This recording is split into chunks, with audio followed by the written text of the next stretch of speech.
Dans l'arène, le podcast qui donne la parole à celles et ceux qui luttent au quotidien. Et qui te donne les clés pour agir à ton tour.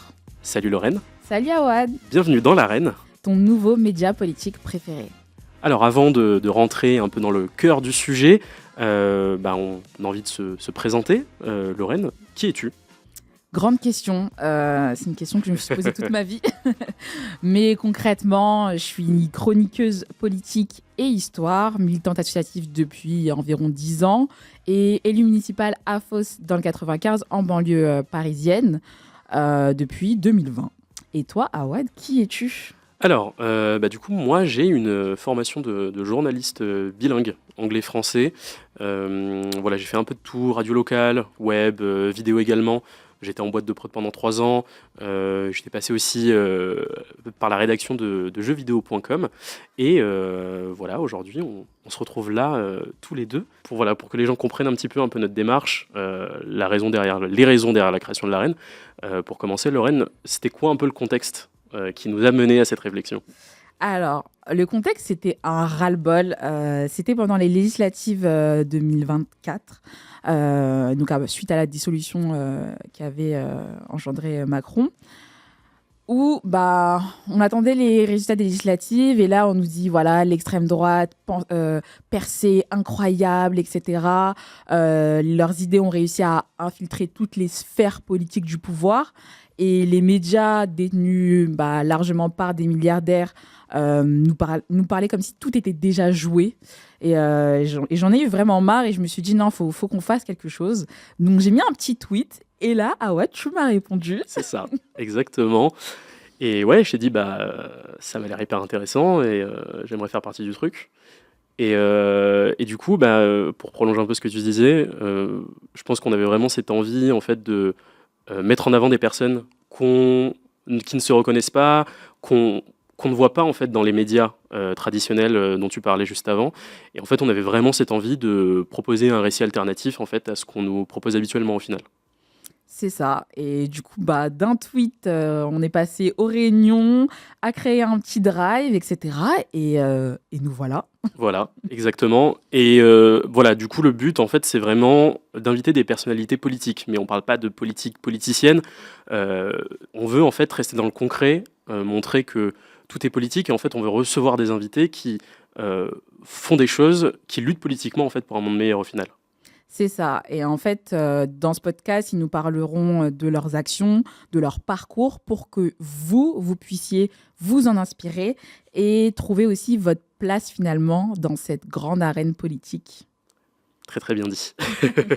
Et en fait, on a un parti pris qui est assez clair, c'est que on veut aussi tutoyer en fait les personnes qu'on reçoit, parce qu'en fait l'objectif c'est vraiment que il n'y ait pas de mots, de concepts compliqués, que on soit vraiment en fait dans la transmission et en fait vous donner les armes justement pour que vous puissiez vous aussi en fait vous engager de votre côté. Et c'est vraiment une ligne on veut tenir avec tous les invités qu'on accueillera dans notre podcast. On était tous dans l'eau. On se relayait 3 parents pour faire passer les enfants. L'autre passait l'enfant à l'autre, l'autre passe aussi l'enfant à l'autre, et la 3e personne donne l'enfant au professeur d'école. Et voilà, c'était comme ça, les enfants partaient à l'école à Paul-Éluard à Clichy-sous-Bois. Alors, Lorraine, c'est qui la personne qu'on entend dans cet extrait ? C'est ma mère. Donc, c'est ma maman au sens propre du terme, celle qui m'a élevée toute ma vie, du coup à Clichy-sous-Bois. Et je trouvais ça important de lui donner la parole parce que c'est finalement elle qui m'a intéressée à la politique depuis toute petite. Avant qu'on rentre vraiment dans le vif du sujet et qu'on vous laisse écouter cet épisode, on aurait aimé en fait vous expliquer un peu la démarche derrière cette première interview. Et en fait, c'est quoi le sujet que tu as choisi d'aborder avec elle ? Le sujet que j'ai choisi, c'est le community organizing. Donc, ça a l'air compliqué comme ça, mais en gros, c'est juste le fait pour les habitants de s'organiser entre eux pour régler des problématiques locales et prendre confiance en eux ensemble via leurs différentes victoires locales, justement. Et même si je m'en suis rendu compte bien plus tard, bah, ma mère, c'est l'exemple du community organizing. C'est-à-dire qu'en ayant lutté avec les parents d'élèves, elle a fait exactement ça, faire des victoires, prendre confiance en elle et lui donner envie de lutter par la suite. C'est inspiré aussi de mon livre préféré, celui qui m'a énormément inspiré aussi politiquement, qui est le livre de Solzhenitsyn qui s'appelle Être radical, manuel pour les radicaux pragmatiques. Et c'est ça qui a créé le thème community organizing. Et je pense que, bon, il est décédé, mais s'il entendait cette interview, je pense qu'il serait fier de ma mère. Parce que je trouve qu'on se sent souvent impuissant face à l'actualité, à ce qui se passe dans notre pays, dans le monde. Et je trouve que commencer par une problématique locale et voir qu'on a un impact directement sur le terrain, c'est une bonne piste pour commencer. Donc je me suis dit, pourquoi pas commencer ce beau podcast par ça. Et avant qu'on laisse nos auditeurs découvrir cet épisode, juste une question, ça t'a plu de faire cet épisode? Franchement, oui. J'ai vraiment, vraiment hâte que les gens écoutent parce que moi, c'est une histoire que j'ai entendue toute ma vie, mais j'avais vraiment envie de la partager avec vous. Après, c'est sûr que c'est particulier d'interviewer sa maman, mais j'espère que ça vous plaira autant que moi en tout cas. Maman, bonjour. Bonjour, maman. Bonjour. Est-ce que tu veux te présenter aux personnes qui nous écoutent et qui nous regardent? Alors, je suis Madame Lolo Constantine. Je suis la maman de Lorraine. J'ai 56 ans. Je travaille dans la petite enfance et je suis syndiquée aussi UNSA. Tu travailles dans la petite enfance depuis combien d'années à peu près? Depuis 2008. Donc en fait, ma mère a vraiment inspiré mon parcours parce que elle s'est mobilisée en fait quand j'étais toute jeune, depuis que j'ai eu 2 ans. On a vécu à Clichy-sous-Bois et en fait, aux alentours de 2001. Ah oui, dans la mobilisation 2001. Ouais, donc c'était aux alentours de 2001. Donc tu étais en congé parental pour ma fille, pour ma petite sœur, la dernière, Maryse, que certains connaissent aussi avec Cité des Chances. Donc voilà, donc tu étais en congé parental et c'est comme ça que, en fait, un peu tout a commencé. Est-ce que tu peux nous raconter comment ça a commencé? Pourquoi tu as choisi de te mobiliser à Clichy-sous-Bois? Alors, ce qui m'a vraiment frappé pour que je puisse faire la manif est que les enfants n'avaient pas de toilettes. Il y avait des portes qui étaient déjà endommagées qui pouvaient tomber sur les enfants. Et aussi, il y avait aussi, ils avaient fait une clôture et pas de canalisation pour que les eaux usagées puissent passer. Donc, la passerelle de l'école était tout le temps inondée lorsqu'il pleuvait. Donc, ces 3 choses ont fait que nous, en tant que parents d'élèves, on a fait une réunion et on a décidé de faire la manif à l'inspection primaire pour revendiquer les droits. Voilà. Vous aviez mis un système où en fait quelqu'un se mettait avec des bottes dans l'espèce de grande flaque pour pouvoir passer les enfants. On était à 3. Il y avait une personne qui était... On était tous dans l'eau. On se relayait 3 parents pour faire passer les enfants. L'autre passait l'enfant à l'autre, l'autre passe aussi l'enfant à l'autre et la 3e personne donne l'enfant au professeur d'école. Et voilà, c'était comme ça, les enfants partaient à l'école à Paul-Éloi à Clichy-sous-Bois. Ça nous a intrigués un peu et on a dit, il faut pas se laisser faire, il faut faire quelque chose pour que tout ça s'arrête. Et du coup, comment vous avez commencé à vous mobiliser? Donc, tu me disais, il y avait le directeur d'abord de l'école, Monsieur Vingardin, avec lequel les parents d'élèves ont fait beaucoup de réunions. Il a fait remonter les réunions à l'inspectrice qui n'a pas fait quelque chose. Et finalement, on a trouvé seulement qu'avec M. Vingardin, on n'allait pas avancer.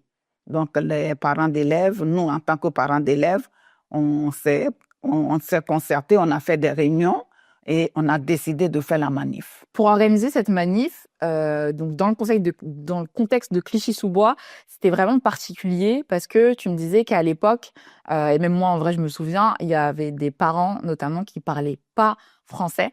qui parlaient très très mal français. Et du coup, ils avaient du mal à comprendre en fait comment régler ce problème pour leurs enfants.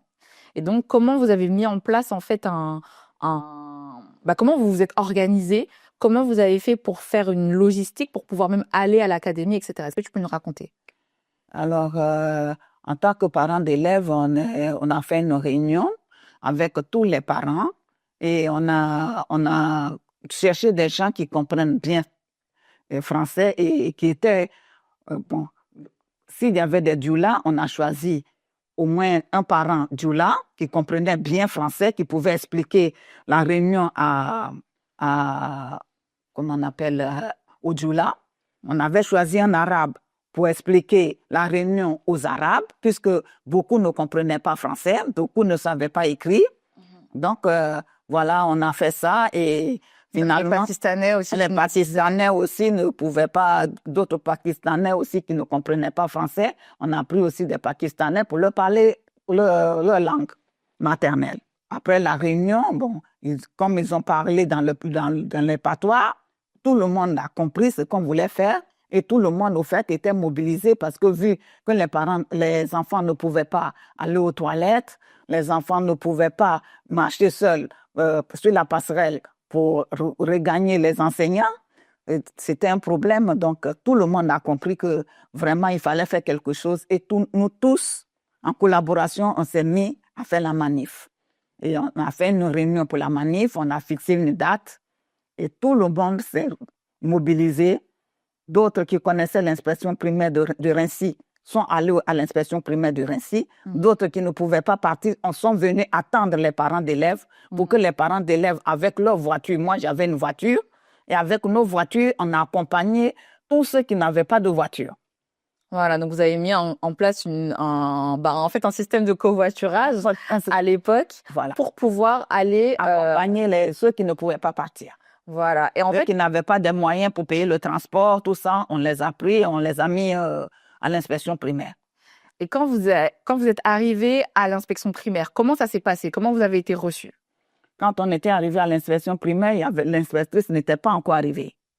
Elle n'était pas encore arrivée, on a encerclé l'inspection primaire, on a tout encerclé et on l'a attendue. Et lorsqu'elle venait, quand elle avait vu la foule qui était avec la pancarte et les banderoles, donc elle avait compris que c'était une manifestation. Donc elle voulait retourner et tous ceux qui étaient là ont bloqué le passage pour ne pas qu'elle retourne, pour qu'on puisse nous recevoir, pour qu'on puisse revendiquer ce que nous voulons, pourquoi la manif. Et voilà comment ça s'est passé. Et finalement, elle nous a reçus. Je pense qu'il y avait France 3, je crois. Si je me rappelle bien, il y avait France 3 qui a interviewé, et on a parlé. Les parents d'élèves ont parlé. Et finalement, on a trouvé gain de cause. Et l'année qui a suivi, toute l'école a été renouvelée. Ah, il y a eu des grands travaux. Il y avait eu de grands travaux, les passerelles ont été faits, la clôture de l'école. Il n'y avait pas de clôture, les enfants pouvaient fuguer à tout moment quand il y avait la récré. Donc les enseignants étaient sur le qui-vive pour surveiller 24 heures sur 24 les enfants. On avait fait la clôture de l'école, il y avait eu la passerelle qui a été refaite, goudronnée et tout. Voilà, on a trouvé vraiment gain de cause. Et à la suite, on a été reçus. Les parents d'élèves ont été reçus par le maire qui nous a félicités. Une fois que vous avez eu gain de cause, comment vous vous êtes sentis et comment vous avez gardé contact en fait avec les autres parents? On a gardé, enfin, puisqu'on avait tout le monde avait presque les enfants dans l'établissement, eh bien, on avait gardé de bons contacts et on voyait régulièrement, on faisait encore des réunions régulièrement avec le directeur qui s'appelait M. Vagardin pour voir la suite, comment ça allait se passer les travaux, tout ça. Donc, lui, en tant que directeur de l'école, il nous expliquait, et voilà. Donc en fait, le fait de vous être mobilisés, de vous être rassemblés, de vous être mobilisés et d'avoir eu gain de cause, en fait, finalement, ça vous a donné de l'espoir pour continuer à vous intéresser aux conditions de en fait, finalement, de vos enfants. Même, y compris les parents qui n'étaient pas parents d'élèves. Parce que toi, à l'époque, tu étais parent d'élèves. Et donc, ensuite, vous avez été reçu par le maire de Clichy-sous-Bois, enfin l'ancien maire de Clichy-sous-Bois, qui est malheureusement aujourd'hui décédé, C'était Claude Dilan. Claude Alentinen. Donc, il vous a reçu dans la mairie donc c'était une réunion de remerciements. Et ensuite, comment ça s'est passé le contact avec le maire? Est-ce qu'il était content de cette action? Est-ce qu'il vous a remercié? Est-ce qu'il a gardé contact avec vous, etc. Le maire, il nous a remerciés et il nous a même invités à prendre un pot après avec lui. Et il nous a vraiment dit merci parce que, vu les conditions de l'école et tout, et que nous, on lui a expliqué qu'on ne voulait pas venir à la mairie parce qu'on savait que la ville était une ville pauvre et que même si on partait à la mairie, on n'allait pas pouvoir faire l'école parce que ça demandait beaucoup de moyens. Donc, on n'a pas voulu s'adresser à la ville, on a voulu s'adresser à l'académie directement pour qu'on puisse obtenir gain de cause. Voilà. Pourquoi on n'est pas allé jusqu'à la mairie, mais on a choisi l'inspectrice. D'accord. Mais du coup, il était quand même content, en fait, finalement. Il était content et il était content que l'école soit faite et que tout le monde, que les enfants puissent être dans de très bonnes conditions. Il nous a remerciés, il nous a félicités. Et tu me disais, et honnêtement, moi-même, je l'ai appris aujourd'hui, tu me disais que du coup, en faisant cette réunion, les autres parents qui étaient avec toi ont dit que c'était vraiment grâce à toi que la manifestation avait pu se faire, notamment l'idée d'avoir d'autres parents qui traduisent pour les parents dans leur langue maternelle. Et du coup, tu as été un peu remarqué par le maire. Voilà. À l'époque. À l'époque, voilà. Et à l'issue de ça, le maire, en chaque fois, il m'invitait quand ils avaient des trucs, il m'invitait. Et deux fois, j'avais le temps de partir, deux fois, avec les enfants, je n'avais pas le temps. Voilà. Oui, parce que du coup, là, donc, c'était la dernière petite sœur. Donc, faut dire que tu as élevé quand même 6 enfants. Et là, c'était la dernière. Donc, il y avait toute cette petite colonie d'enfants à élever, à amener à l'école, etc. Donc, voilà. Donc, mais quand même, malgré ça, tu trouvais le temps de t'impliquer. Impliquer à la politique de la ville. Et donc, et tu me disais, en fait, finalement, que c'était pour toi quand même un sentiment de regret où tu te dis en fait finalement tu aurais peut-être pu aller plus loin en fait dans la politique, au moins la politique municipale en tout cas. Voilà. Mais quand même je trouve quand même que tu as quand même continué parce que même aujourd'hui dans ton travail tu es syndiqué et tu mènes d'autres combats pour les augmentations de salaire notamment, pour les fonctionnaires parce que tu es fonctionnaire, etc. Donc ouais, moi je trouve que c'est pas... Enfin, tu t'impliques juste autrement, voilà. Mais que tu as quand même continué, en fait, finalement. Et moi, en fait, c'est vraiment quelque chose qui m'a inspirée, parce que moi, j'étais toute petite, en 2001, j'avais quoi, 4 ans, 5 ans? 5 ans par là. Ouais, quelque chose comme ça. Donc, j'étais à l'école primaire. Mais voilà, donc on voit notre mère être reçue à l'école, qui organise des trucs, les personnes se réfèrent à elle, etc. Donc voilà, moi, c'est quelque chose que j'ai gardé dans un petit coin de ma tête. Et en grandissant, tout simplement, je m'intéressais pas plus que ça, finalement, à la politique. Je vous accompagnais parfois avec les parents à voter. J'allais avec vous dans l'isoloir, etc. Parce que, vous votiez aux élections quand même assez régulièrement, parce que, voilà, vous avez eu la nationalité et tout ça. Mais voilà, je m'intéressais pas plus que ça. Il y avait le journal à la maison, mais moi, j'écoutais pas plus que ça. Enfin, c'était un truc, je me disais, bon, ça, c'est un truc, c'est pour les vieux. C'était pour les vieux. Moi, j'ai pas besoin de regarder ça et tout. C'est nul, c'est ennuyeux.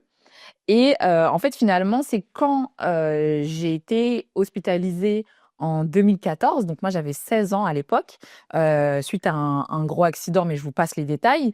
J'ai été scolarisée et hospitalisée dans le 16e arrondissement de Paris. Donc, on est vraiment passé de Clichy-sous-Bois et par la suite Fos, dans le Val d'Oise où on a déménagé, à finalement le 16e arrondissement de Paris. Donc, il y a un quartier beaucoup plus aisé.